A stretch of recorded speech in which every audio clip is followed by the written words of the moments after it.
my name is Josiah Schmidt, and I'll be giving an informative speech of what Christmas is about. There was an a cappella group called Go Fish, and they recorded a song on their album Snow called It's About the Cross. There's the album cover.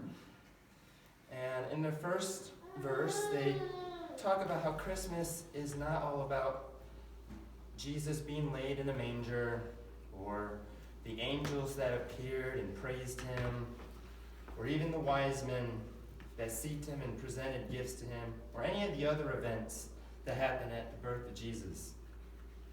The second verse talks to you and I, and it says that Christmas isn't all about the presents underneath the Christmas tree. It's not all about the snow that we all love to see on Christmas morning and the feeling that it makes us and the family time that we have. It tells us that Christmas is about the cross.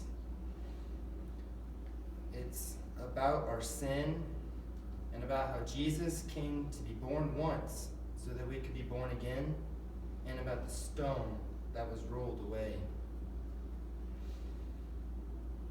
Christmas is about the cross, which came about because of Jesus' birth. Many people believe Jesus' birth is what Christmas is all about.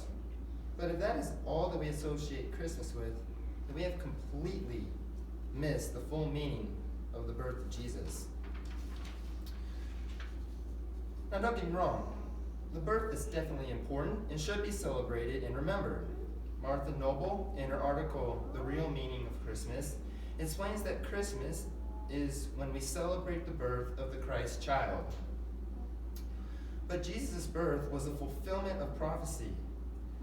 His birth would bring forth a greater promise to be fulfilled. The prophecy of Jesus' birth came from Isaiah when he prophesied that a virgin will be with child and bear a son, Isaiah 7:14. The fulfilled promise would save all people from sin, because sin leads to death. But how did this promise become fulfilled? The wonderful promise that was first prophesied in the Garden of Eden by God to the devil was the death of Christ on the cross.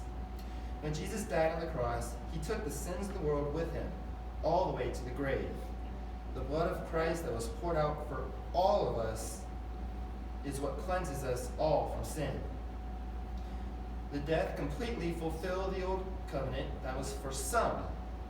His burial buried all our sins in the grave. And his resurrection brought forth new life and a new covenant that was for all. Christ defeated death so that we might have eternal life in heaven. And Paul actually explains this to the church in Rome, explaining that Christ was raised from the dead through the glory of the Father so that we might walk in the newness of life, Romans 6:4. Presents and the feeling of Christmas is nice too, but it's not the most important thing about Christmas. Many people associate Christmas as a time for giving, a time where we all receive presents from each other and enjoy the fellowship with friends and family. Norman Vincent Peale, an American minister and author, says that Christmas is the season of joy, of holiday greetings exchanged, of gift giving, and of families united. Another famous person, Bob Hope, an American stand-up comedian, actor, and singer, says that his idea of Christmas, whether old-fashioned or modern, is very simple: loving others. Why do we have to wait till Christmas to do that? See, we didn't deserve God's love, nor the gift that he gave us, but he loved us anyways. Love is the greatest thing in the world, and God's love is the greatest of all. God's gift of his Son is the greatest gift that the world could have received. God gave his Son to the world because he loved the world. Jesus gave up everything of himself, his throne, his seat in heaven, to come to this earth. And because he did that, he brought about the gift of salvation for all of us. And because God loved us so much to sacrifice his Son to the world, we too ought to love one another because God loved us. This is the significance of the cross when talking about this great holiday. If Jesus was never born, there would be no hope for any of us, unless we were an Israelite or one of God's chosen people. And even then, we would not be able to keep the whole law perfectly, in which we would still have to face God's wrath.